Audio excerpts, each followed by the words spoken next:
Once upon a time, in a quaint little village, there lived a family known as the Lasingtons. True to their name, the Lasingtons were infamous for their laziness. From generation to generation, this trait seemed to be ingrained in their very essence. The Lasingtons' house was always a sight to behold. The lawn was overgrown with wildflowers, and the paint on the house had faded away long ago.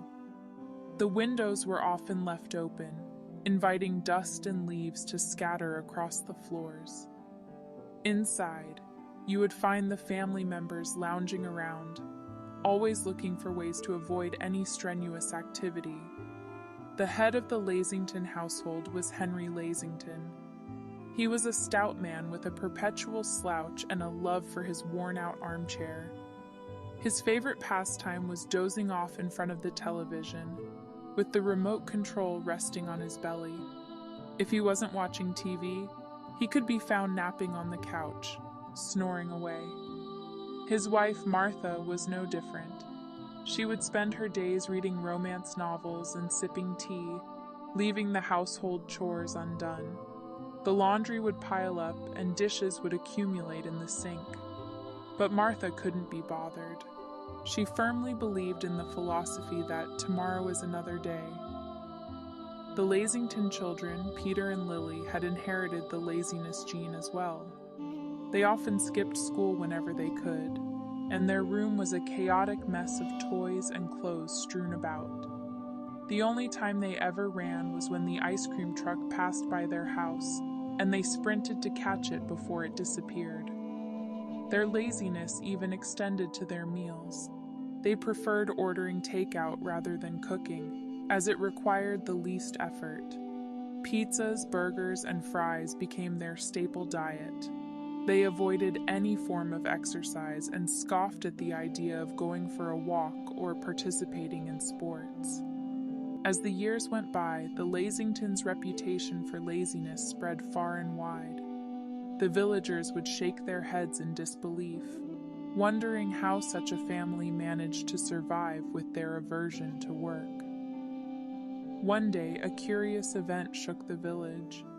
A flyer appeared announcing a Lazy Olympics to be held in town. The Lasingtons couldn't resist the temptation of participating in an event that celebrated their most treasured trait. With dreams of glory in their eyes, they decided to join. To everyone's surprise, the Lazy Olympics turned out to be a series of amusing challenges. Events included the remote control relay, where participants had to pass the remote control to each other while lying down, and the pillow plop, where contestants competed to see who could fall onto a pile of pillows most gracefully.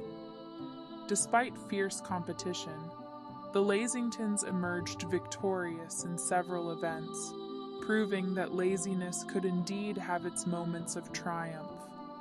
The villagers, initially perplexed by the family's attitude, began to appreciate their unique approach to life. The Lasingtons' laziness might not have made them model citizens, but it brought smiles to the faces of many. From that day on, the family was fondly known as the lazy champions of the village. They continued to live their relaxed, laid-back lives. But now they had the title and a trophy to show for it.